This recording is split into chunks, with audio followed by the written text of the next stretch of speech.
Assalamualaikum warahmatullahi wabarakatuh. Perkenalkan, nama saya Alilia Hayatul Fitri dari kelas 2A Pendidikan Geografi. Baiklah, pada video kali ini saya akan menjelaskan tentang bentuk lahan asal antropogenik, yaitu memiliki 2 poin. Poin yang pertama, pengertian bentuk lahan asal proses antropogenik. Poin yang kedua, aktivitas manusia yang menyebabkan terbentuknya lahan antropogenik. Poin yang pertama, pengertian bentuk lahan asal antropogenik. Verstappen mengemukakan bahwa ada beberapa faktor geomorfologi maya yang berpengaruh dalam perkembangan lahan, yaitu bentuk lahan, proses geomorfologis, dan kondisi tanah.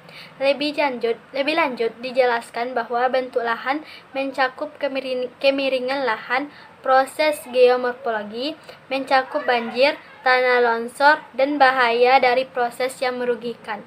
Sedangkan mengenai kondisi tanah, antara lain mencakup kedalaman batuan dari pelapukan material. Karakteristik geomorfologis dalam hal ini, bentuk lahan atau medan memberikan informasi yang dapat menentukan penggunungan lahan suatu daerah tertentu. Antropogenik merupakan proses atau akibat yang berkaitan dengan aktivitas manusia, sehingga bentuk lahan antropogenik dapat disebut sebagai bentuk lahan yang terjadi akibat aktivitas manusia. Aktivitas tersebut berupa aktivitas yang telah disengaja dan direncanakan untuk membuat bentuk lahan yang baru dari bentuk lahan yang sudah ada, maupun aktivitas oleh manusia yang secara tidak sengaja telah merubah bentuk lahan yang sudah ada. Bentuk lahan antropogenik dapat dibentuk dari bentuk-bentuk lahan yang telah ada. Misalnya, bentuk lahan marin yang dapat berubah menjadi pelabuhan dan pantai reklamasi seperti yang terdapat pada pantai, atau bahkan di gumuk pasir. Begitu juga dengan permukiman juga bisa terdapat di dataran rendah, dataran tinggi, lembah, maupun kaki lereng. Namun, keberadaan sawah dan permukiman tersebut tidak bisa digolongkan dalam bentuk lahan antropogenik. Dan poin yang kedua adalah aktivitas manusia yang menyebabkan bentuk lahan antropogenik. Manusia dan aktivitasnya dalam kehidupan sehari-hari, baik secara sadar maupun tidak sadar, menyebabkan perubahan pada bentuk lahan yang telah ada menjadi bentuk lahan antropogenik. Aktivitas disebut antara lain: yang pertama, aktivitas reklamasi, misalnya pada pantai. Yang kedua, aktivitas pembangunan, pemanfaatan lahan yang menyebabkan perubahan yang mencolok pada bentuk lahan. Yang ketiga, aktivitas penembangan atau pengambilan material yang dapat menyebabkan perubahan bentuk lahan. Aktivitas antropogenik di Indonesia banyak jumlahnya, namun tidak semua menghasilkan bentuk lahan potensial. Misalnya aktivitas reklamasi pada pantai yang dapat menyebabkan erosi dan abrasi.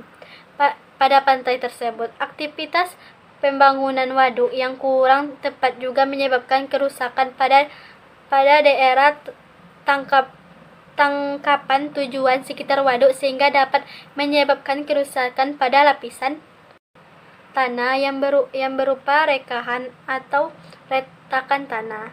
Oleh karena itu, aktivitas antropogenik dalam merubah lahan hendaknya memperhatikan dampak terhadap lahan di sekitarnya. Contoh bentuk lahan antropogenik yaitu reklamasi.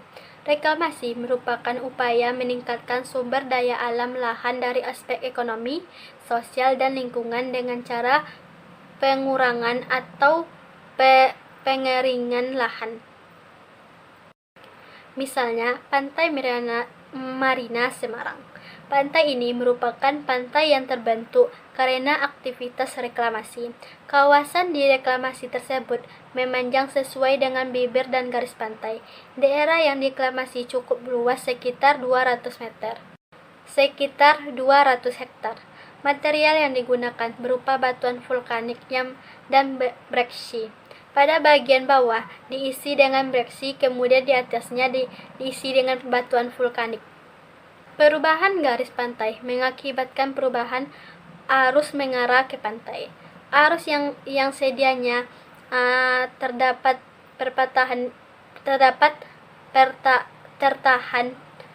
tertahan di pantai Marina, kemudian berubah arah masing-masing ke arah barat dan timur. Arus yang ke arah timur memiliki arus yang relatif besar dan tidak membawa sedimen laut. Pada arus ini akan mengakibatkan abrasi terhadap pantai. Akibat abrasi pantai, sekitar 5 hektar lahan yang telah diuruk hilang.